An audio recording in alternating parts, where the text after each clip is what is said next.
Hi everyone and welcome back to my channel. This week I got a few things in the mail I thought I'd share with you from scrapbook.com, Papertrey Ink, Amazon, and Scrapbook Pal. I got a couple of organizational things and then some kind of springtime things that I'm excited to show you. So let me get started with the organizational, since this month is kind of all about organizing. I've been doing a lot in my craft room. If you haven't seen my enamel dot organization video, you can take a look at that. That got me getting my drawer full of enamel dots kind of in some sense of order, and it's helped me a lot. And I'd like to thank you all too for watching my craft room tour videos. Those got a ton of views and I really appreciate that. And all your questions and comments were just so nice. It was nice to kind of talk back and forth and find out what people like and just kind of answer your questions about the specific things that I have in the craft room. It was really nice to have that. So thanks again. Just kind of along the lines of organization, I picked up this. Actually got two of these. These are from Amazon. These divided trays. I was looking for something that was kind of a larger tray that I could carry back and forth to my desk and fill with little die cuts and different things, but keep them separate, so that I could create little cluster embellishments and other types of things like that. And of course, you know, you punch something like that into Amazon and usually something good comes up, and this came up, and it actually comes in a few different colors. I got this is the white. It's kind of a cream color on the outside, and it's got this really pretty woven area along the outside and then on the inside too. So this kind of keeps things from sliding around, which is nice. You can fit these in drawers too, but I'm just using them to kind of carry around the craft room. But I like that they're kind of rounded in the corners, and they look nice too. I always like to have containers that look nice in the craft room. So I'm going to be using these for little embellishment projects. So I've picked up that. And then I needed some Copic refills. So I went to scrapbookpal.com, which is where I always get my Copic markers and Copic refills. And I had run out of, these are some of my favorite colors, RV10, G00, B00, and RV02.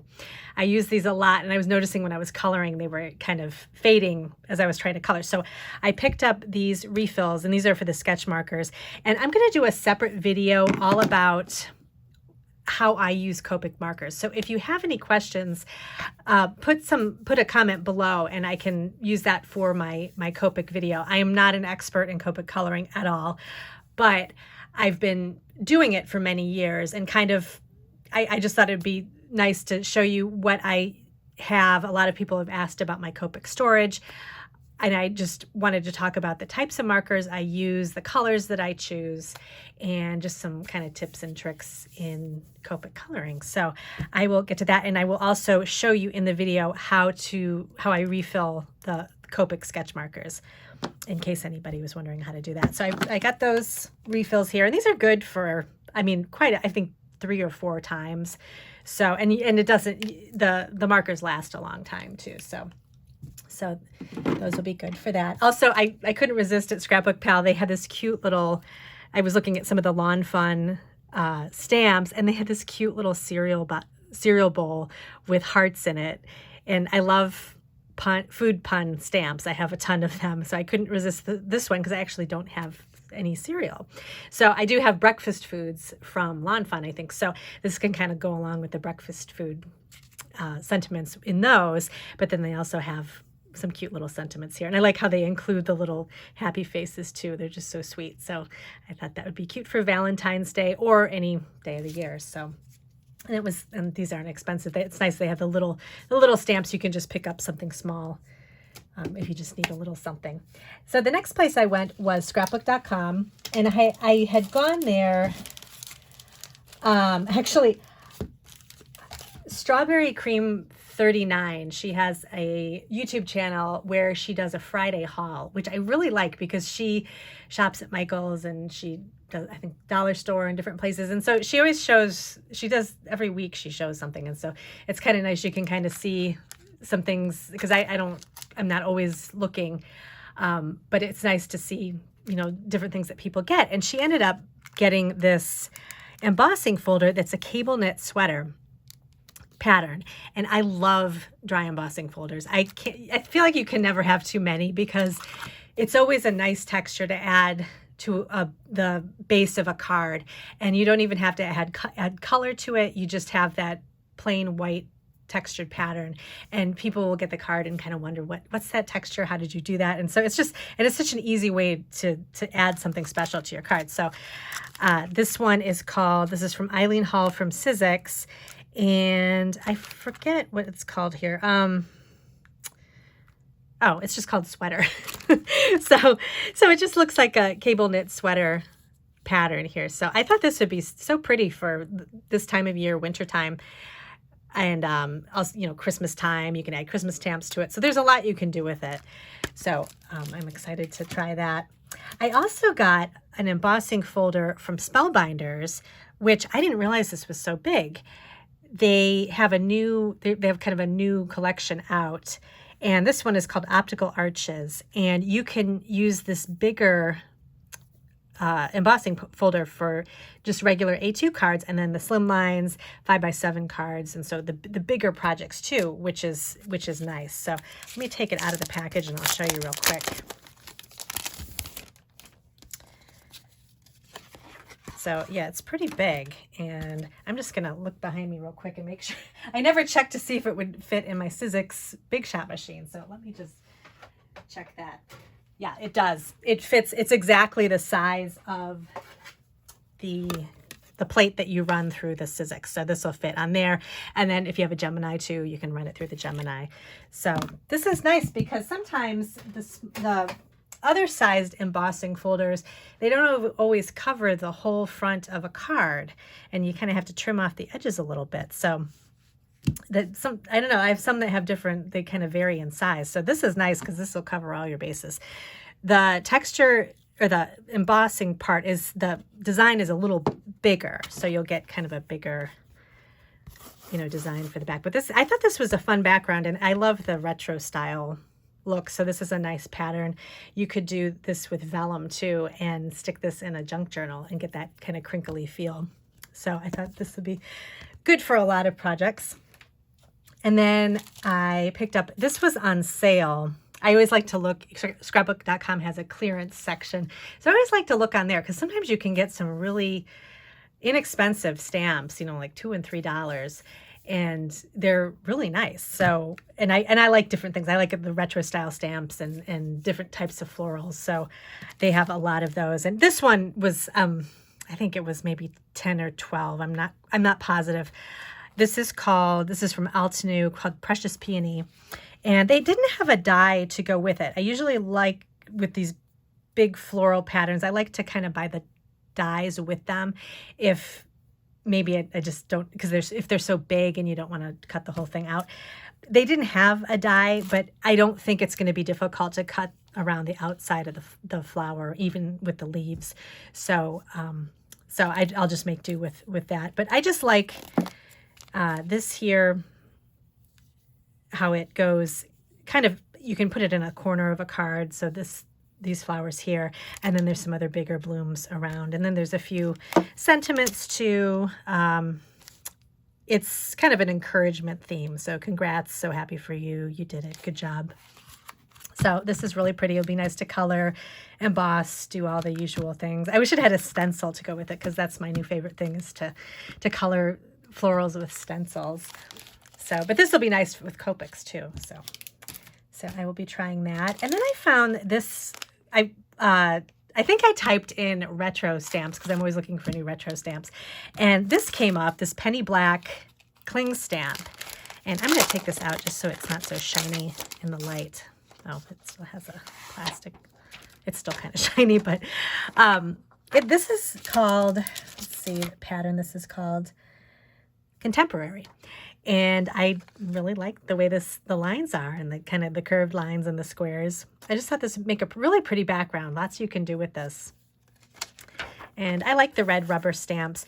When you use this in your MISTI, you would just remove the pad in your MISTI, because since it already kind of has a pad right here, and you just can stamp it right on the platform there. So So that'll be fun to try. And then the last thing I picked up is from Pink Fresh Studio, which is my new favorite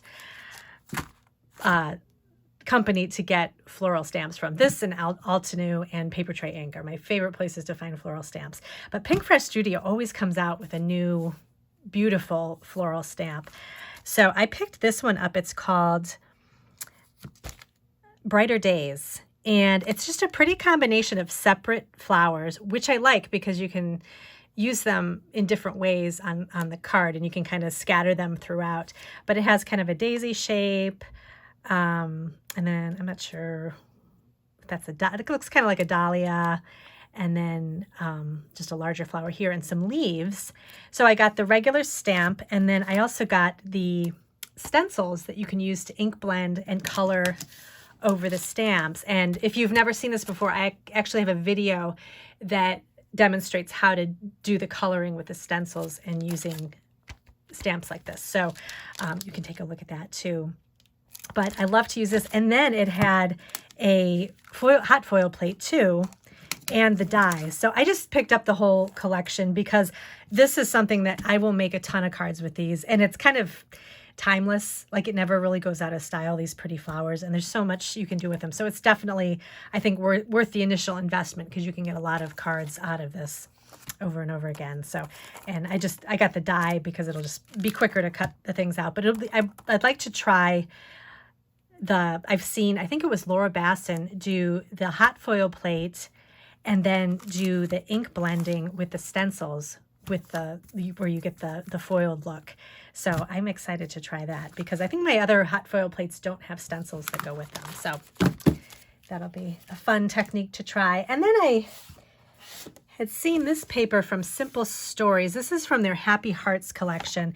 And I was just kind of looking at the different, I of course saw the flowers and I had to look at the collection more.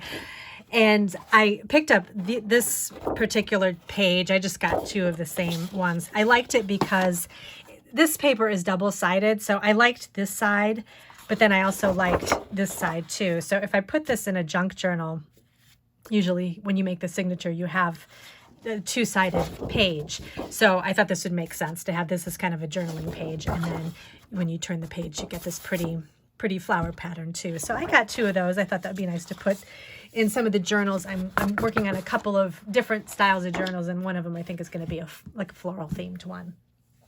Then I went to Papertrey Ink, and this was before they had their January release. So I actually went back and picked up, they had a really cute window pane stamp set that has a window with draperies and all kinds of really cute little things you can put on the windowsill, like a pie, and there's a little cat to go with it.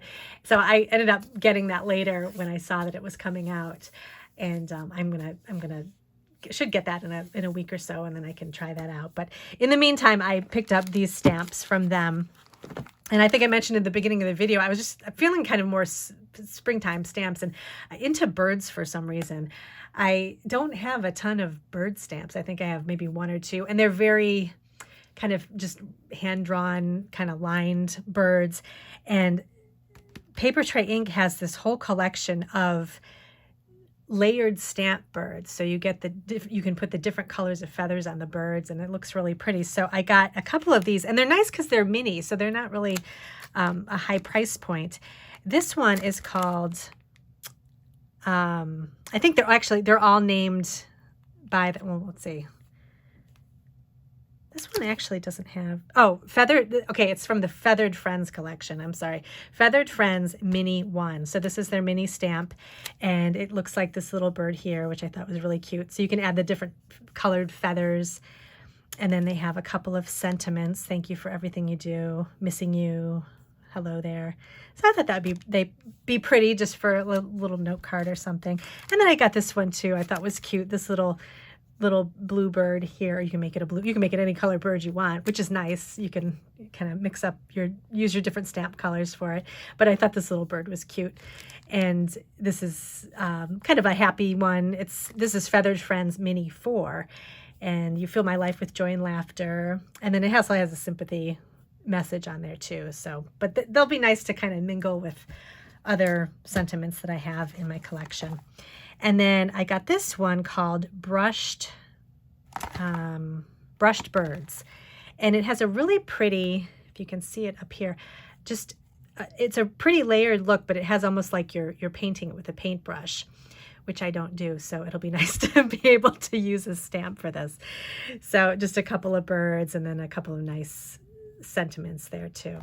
So I will, if you follow me on Instagram, I usually put pictures of my cards up there, so you can follow me there, and I'll be making some cards, and I'll put them up there. You can kind of see what the final look is with the stamps. And then I got this one called Nesting because I needed someplace for the birds to sit. And I thought this was cute it has the branches going on either side with a little nest. And then it just has some pretty sayings like welcome spring, welcome to the neighborhood. I like those kind of cards too. If you get a new neighbor and you want to bring over some cookies or something, you can make a card and it's got that sentiment there. So just and then some cute little birds too, a little egg. That would be cute to make the eggs blue and put them in the nest. Even you could turn it into a baby card too. Have the little eggs in the nest and have it for a baby shower card. So there's lots of things you can do with these little birds. And then, let's see, I guess I didn't get anything else with the birds. So I think I'm covered with birds for a while. And then this one is called You're My Happy. And I just thought it was cute with these flowers. These are cheerful flowers, and I love daisies. It's got some Mother's Day sentiments and just some kind of happy sentiments. And I like the little pot too. It's kind of got a 60s look to it. I was also thinking I could stamp this into the corner of a blank page in one of my journal pages for my junk journals. And this would be really pretty, or emboss it or something like that. So this, I can't remember if I got I don't think it had any, no, it didn't have, I didn't get the die set with it, but it just comes with, this is how it comes packaged. They're newer stamps though, but these are good size flowers. So that'll be fun to work with. And then the last one I got the die set with this. This is called Chapter 3, Seeds of Knowledge. And let me open this really quick so you can see. This is kind of their old packaging. This is a teacher-themed stamp, and I got the matching die to go with it. These are always nice to have for end-of-the-year cards for teachers, and it just has a cute...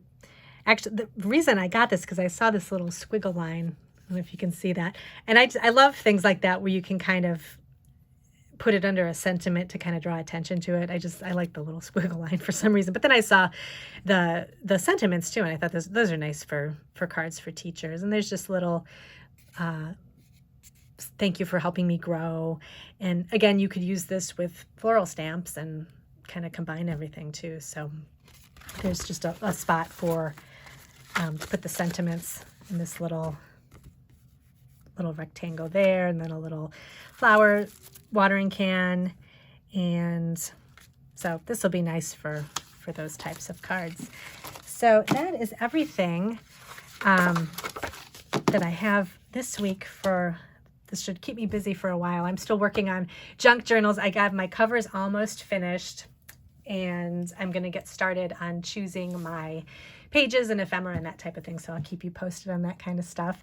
And be sure to sign up for my newsletter, because I always put updates in there of what's going on in my Etsy shop. I've added some new vintage paper ephemera to my Etsy shop too, that you can take a look at. And my newsletter, and then I'm trying to put a video out about once a week. So usually on Saturdays, I'm going to try to do that. And so definitely look for that. I'm trying to think of what I'm going to have upcoming. Yeah, I'll have the Copic video, and then I'll probably do an in the craft room again for next month. And if you haven't seen the craft room tour, definitely take a look. It goes into lots of detail, and then I have my organizational playlist that goes into even more detail if you want to really look in the drawers and see how I have things kind of micro organized. So you can take a look at that. So I hope you have a great rest of your day, rest of your weekend, and thanks for watching this video, and I'll see you next time.